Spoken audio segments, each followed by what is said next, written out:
Viral teman-teman, pertandingan Grand Final Chessable 2024 Magnus Carlsen versus Alireza Firoza di ronde yang kedua ini.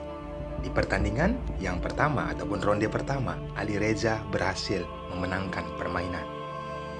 Di sini teman-teman, apakah Magnus Carlsen bisa membalikkan keadaan atau Alireza Firoza semakin beringas? Tapi bocorannya teman-teman, di sini Alireza Firoza bermain sangat taktikal.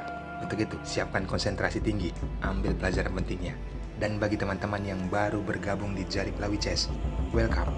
Jangan lupa tombol subscribe dan nyalakan juga loncengnya. Selamat menyaksikan.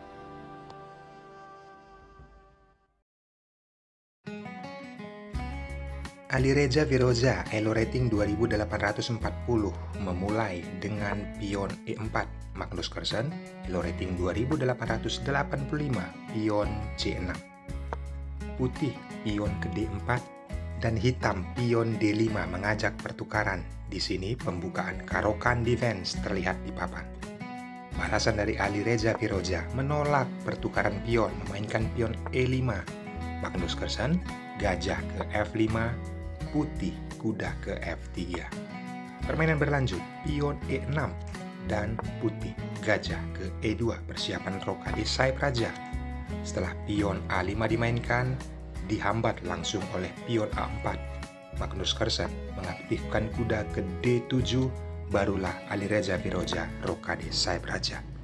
Melihat hal itu, Magnus Carlsen merespon pion F6 mengajak pertukaran, tetapi putih menolaknya. Dia lebih melakukan penjagaan. Gajah ditempatkan ke F4. Magnus Carlsen ditempatkannya kuda ke E7, tujuannya jelas, ke G6.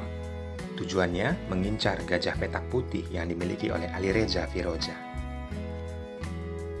Maka dari itu, pion pukul pion yang dilakukan oleh putih. Setelah kuda menyambutnya, barulah gajah ditempatkan ke D3 berharap mengajak pertukaran. Dan kuda ditempatkan ke G6, gajah mundur ke G3. Permainan berlanjut, gajah ke D6, persiapan rokade Sai Praja. Alireza Firoza langsung menempatkan benteng ke E1. Di sini teman-teman, langkah taktikal yang coba diperlihatkan oleh Alireza Firoza setelah hitam rokade Sai Praja, kuda dikembangkan ke D2. Gajah pukul gajah disambut oleh pion yang ada di H2. Bagaimana kita bisa melihat teman-teman, manuver kuda ke G4 yang dilakukan oleh Magnus Carlsen tidak membuat Alireza Firoza mengurungkan niatnya. Tujuannya jelas, penempatan kuda ke B3 yang nantinya ke C5 untuk mengeliminasi pion lemah yang ada di E6. Tetapi hitam langsung membendungnya, kotak C5 dikawal oleh pion. Langkah kedua, strategi kedua, maksud saya teman-teman, menteri tempatkan ke E2, tujuannya sangat jelas. Dengan kondisi seperti ini langsung dikawal oleh menteri. Lihat, gajah pukul gajah dan disambut oleh pion. Penyerahan permainan sudah memasuki babak endgame, mengajak pertukaran menteri. Magnus Carlsen, raja endgame, mengiyakannya. Setelah benteng pukul benteng, lagi-lagi Magnus Carlsen mengakhiri ataupun menginginkan permainan endgame. Di backup oleh benteng, tetap saja dipukul benteng pukul benteng dan disambut oleh benteng. Terlihat benteng mengancam pion yang ada di C6, maka dari itu benteng melindunginya. Kuda mengaktifkan dirinya ke C1, tujuannya jelas ke D3 yang nantinya ke E5 mengancam pion C6 dua kali. Magnus Carlsen dengan posisi seperti ini menaikkan pion F mengajak pertukaran. Putih tidak akan pukul pion tersebut. Karena apa? Rencananya akan gagal karena kuda mengancam benteng.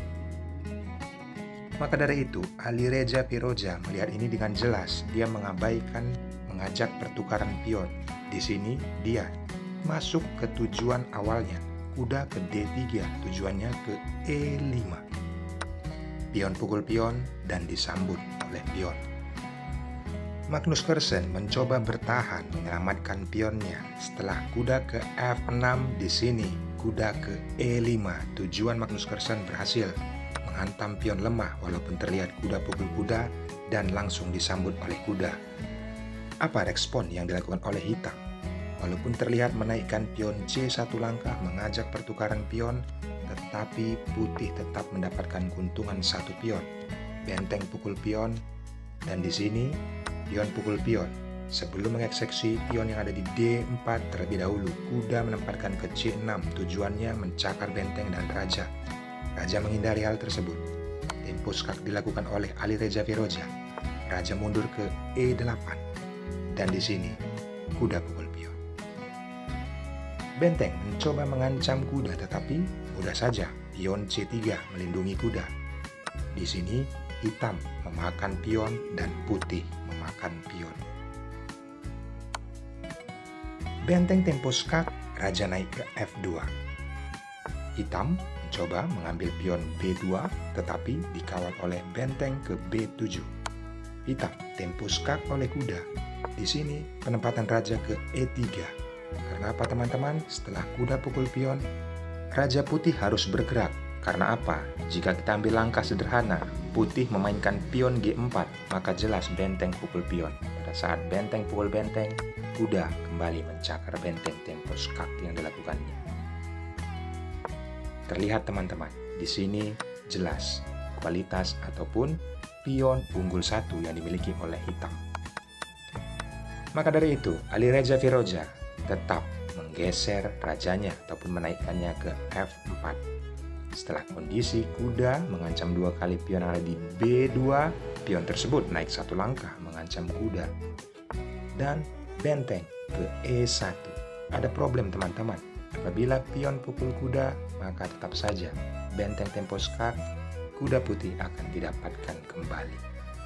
Hal sederhana tetapi sangat jelas bisa dilihat oleh sekelas Grandmaster dunia. Langkah aslinya dengan posisi seperti ini, Alireza Firoza menaikkan raja ke F5. Kuda menyelamatkan diri ke C3, lalu benteng pukul pion, dan di sini hitam mencoba mengambil pion yang ada di G2 dan dibiarkan oleh Alireza Firoza. Ada ancaman skakmat apabila benteng ke H8.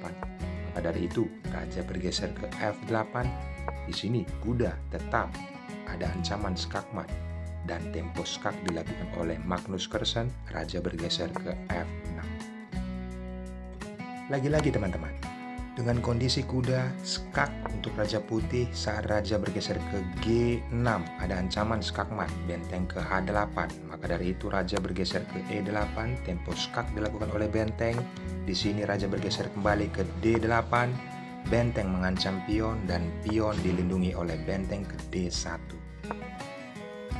Pion G4 dimainkan, raja ke D7, kuda ke E3. Dan di sini langkah yang sangat fatal dilakukan oleh Magnus Carlsen. Setelah kuda pukul pion, dia malah melangkahkan kudanya ke C5. Fatalnya apa teman-teman? Penempatan kuda yang dilakukan oleh Magnus Carlsen, penempatannya ke C5 membuat dia menyerah. Karena apa? Tempo mengancam benteng, kuda akan tumbang. Langkah taktikal, posisional juga kelihatan yang dilakukan oleh Alireza Firoza. Kita ambil ilmunya teman-teman. Magnus Carlsen kalah 2-0 pada Grand Final Chess Able 2024.